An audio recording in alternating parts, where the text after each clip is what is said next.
Right now, I whispered, staring at my mom's hand as she turned the hotel room key in the lock. Her lips curled into that cold little smirk I'd seen too many times growing up. Yes, Rachel, serious. Do you really think we want you tagging along on the yacht today? You'll just embarrass us in front of everyone. Before we begin, drop a comment and tell us where are you from and from which city you're watching our videos. And after watching the whole video, don't forget to tell us, what would you do in this situation? Be honest. Tell me in the comments below. We read every comment. Let's begin. I felt the sting like a slap, my stomach twisting, breath catching in my throat. My dad stood behind her, arms crossed, looking impatient. My younger sister, Claire, rolled her eyes like this was routine. Mom, you're joking, right? My voice cracked as I stepped closer, but she pushed the door shut from the outside. The click of the lock echoed louder than any scream. From the hallway, my dad's voice carried through the door. Don't cause a scene. Stay put. Order yourself room service or something. We'll be back tonight. I pressed my palm against the door, heart pounding so fast it hurt. You can't just lock me in here. What is wrong with you people? No answer, just the sound of their laughter fading down the corridor. And then, silence. I backed away, my chest tightening, fury rising with every second. My eyes darted around the room. This wasn't some budget motel. It was a luxury hotel overlooking the marina in Miami, where they'd decided to celebrate Claire's birthday. My family had no problem flaunting their money in public, no problem showing off. But when it came to me, I was always the one they shoved in the shadows. The curtains were wide open, and through the glass balcony doors, I could see the glittering water below. The massive white yacht rocked gently in the waves, and I spotted them, my family, already boarding, drinks in hand, smiling like they hadn't just locked me away like some disgrace. Claire posed for selfies while my mom adjusted her sun hat. My dad chatted with one of his business partners. They looked picture perfect. Something inside me snapped. I wasn't going to sit here like a prisoner, humiliated while they played their little game of, we're too good for Rachel. Number not this time. I yanked the balcony door open and stepped outside, the warm ocean breeze slapping against my skin. The glass railing overlooked the busy docks below, where music played and tourists strolled past. My pulse roared in my ears as I leaned over the edge. The anger burned so hot it overpowered the fear. For years, I'd swallowed their insults, endured being the family punchline. But right here, right now, I realized something. They underestimated me. I wasn't weak, and I wasn't staying locked away. I pushed my hair out of my face, grabbed my bag, and dialed a number I hadn't called in years. Rachel? A familiar voice answered on the second ring, cautious. Ethan, I said, my voice trembling with a mix of nerves and adrenaline. I need a favor. Right now. There was a pause. Where are you? I glanced down again at the marina. My family was laughing, clinking champagne glasses as the yacht engines roared to life. Miami, the Suncrest Hotel. My family just locked me in my room to stop me from going with them. Silence on the line. Then Ethan's voice, sharp and decisive. Stay there. I'm coming. I ended the call, my breath shaky but steadier than it had been minutes ago. I didn't know exactly what I was about to set in motion, but one thing was clear. This time, I wasn't going to let them win. My reflection stared back at me from the sliding door, eyes blazing, fists clenched. They thought I'd sit here crying, maybe order a sad little sandwich and wait for their return. They had no idea what was coming. And deep down, I couldn't wait to see their faces when everything turned around. I didn't sit down. I grabbed my bag and went straight for the balcony, heart still hammering. Through the glass railing, I could see them laughing on the yacht like I didn't exist. My phone shook in my hands as I dialed Ethan. He picked up fast. Rachel. Yeah, I need you, I said. My voice cracked, but the fire underneath was steady. Suncrest Hotel, Miami. My family locked me in the room and left me behind. Silence, then his voice came sharp. Stay where you are, I'm coming. 20 minutes later, his SUV screeched up to the curb. Ethan stepped out, same piercing eyes, same calm presence I remembered. He didn't waste time with pity. Get in. We drove toward the marina. I spilled everything in a rush, the lock, the humiliation, the way they smiled for cameras while I stood trapped. They think I'll just sit quietly, I finished, staring out the window. Ethan's hands tightened on the wheel. Then let's prove them wrong. When we reached the docks, the water glittered under the sun, boats rocking gently. And there it was, the Blue Water yacht, my family sipping champagne like royalty. Want to confront them here? Ethan asked. I shook my head, fire rising in my chest. Not yet. I don't want a scene. I want them to see I won't be hidden anymore, on my terms. Ethan studied me, then gave a small nod. Then let's do this right. Quiet, controlled, where they can't twist the story. For the first time all day, I felt steady. My family thought locking me away would silence me. They had no idea I'd come back stronger. The closer we got to the marina, the louder the sound of music, chatter, and boat engines became. My stomach twisted when I spotted the yacht again. My family clinking glasses, Claire's phone already raised to capture the perfect luxury shot for her followers. Ethan leaned on the railing beside me as we waited. For a small charter boat Marisol his contact had arranged. You're sure you want to face them out here? He asked. Yes, I said firmly. They humiliated me in public. I'll stand in the same sunlight they tried to keep me from. This time, they'll have to see me.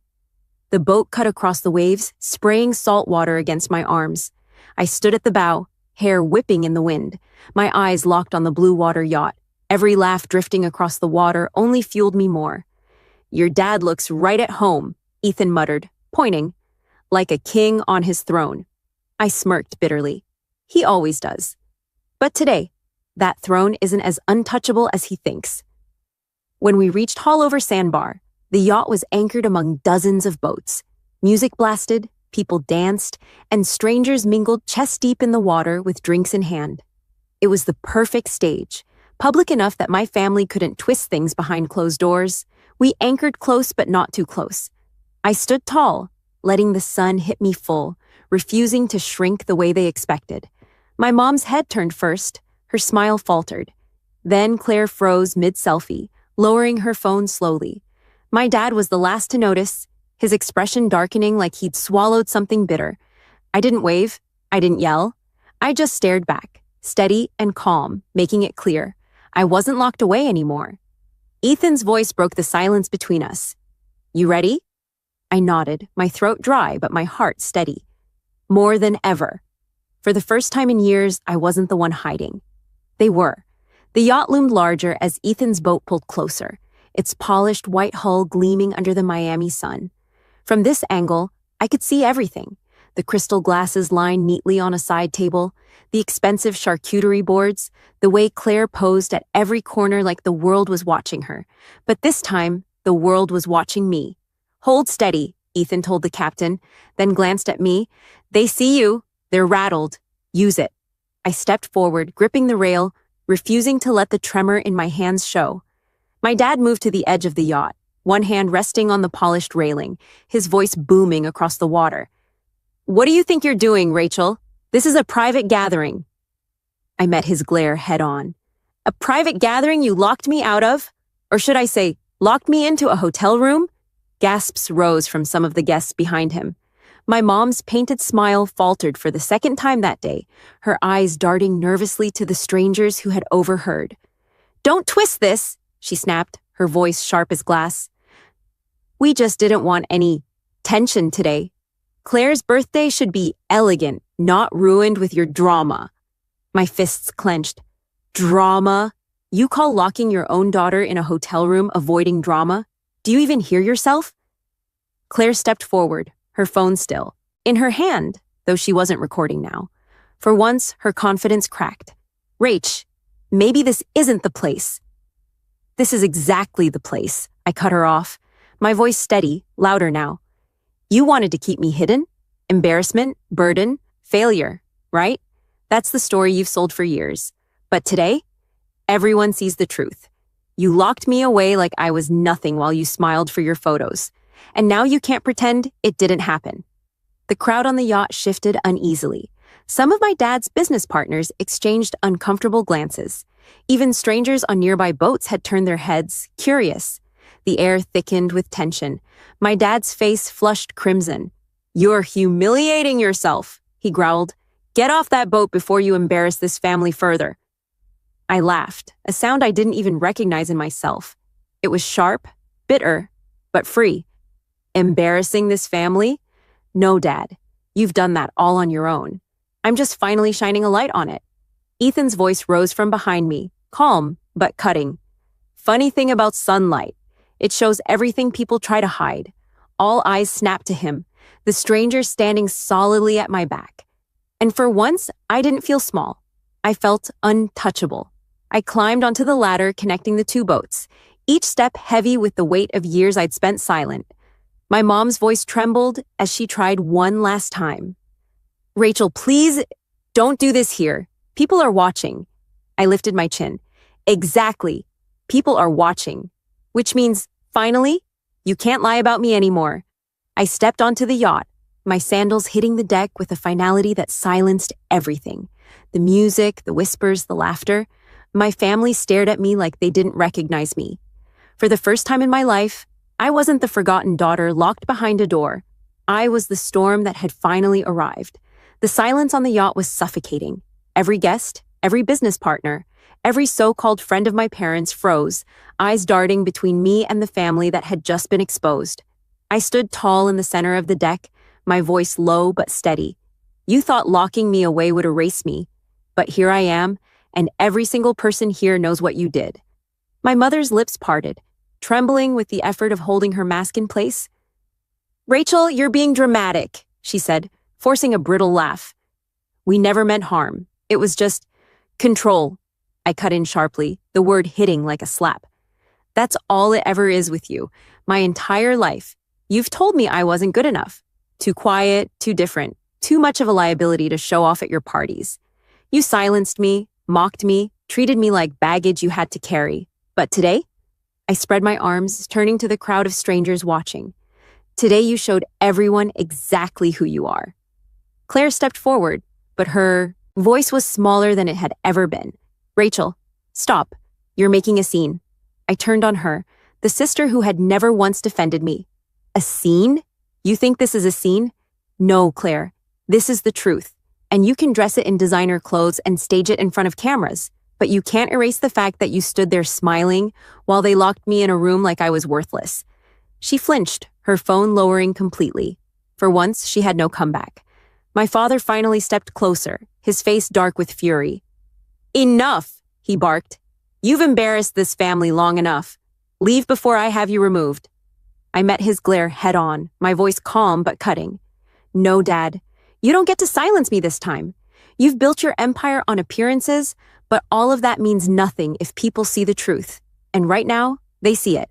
I gestured around us, the uneasy eyes of his colleagues, the whispers, the strangers craning their necks from other boats. You think power makes you untouchable, but power isn't about money or yachts or who raises their glass to you at parties. Power is about integrity, about who you are when no one's watching. And when no one's watching, you lock your daughter in a room like she's your dirty little secret. A murmur rippled through the guests. My father's jaw clenched, his hand gripping the railing so tight his knuckles whitened. He was losing control, and he knew it. I stepped closer, lowering my voice so only he and my mother could hear, though everyone could see the steel in my eyes. "You wanted me gone because you thought I'd embarrass you, but you should have thought twice, because the only embarrassment here is you." Ethan, still on the smaller boat, raised his voice just enough for the crowd to hear. "For the record, Rachel didn't just show up today. She saved someone's life 20 minutes ago. A paddleboarder got tangled in your stern line while your crew wasn't paying attention. She cut her free. She knew what to do because she trained for it. While you were sipping champagne, she was protecting strangers." The deck went utterly still. Heads turned back to me, and suddenly, the humiliation they wanted me to wear like a badge was gone. In its place was respect, sharp, undeniable, and mine. My mother's hand shook as she reached for her glass. My father's face drained of color. Claire just stared, her mouth open, her phone hanging uselessly at her side. I took one last breath and said the words I'd carried for years. "I don't need your approval, I don't need your money, and I sure as hell don't need to beg for a seat at a table where I was never wanted. I've built my own life, one you'll never control again. Locking me in that room wasn't the end, it was the beginning." And with that, I turned. The crowd parted as I walked back to the ladder, their eyes following every step. My father didn't move. My mother didn't speak. Claire looked like she might cry, but for once, her tears weren't mine to carry. Ethan reached out a hand from the smaller boat, steady and sure. I took it without hesitation, stepping off the yacht that had always felt like their fortress. and now looked more like a prison. As our boat pulled away, I looked back one last time. My family stood frozen, their perfect image shattered in front of everyone. And in that silence, I realized something I never had before. I wasn't the one who had been locked away all these years. They were, locked in their vanity, their lies,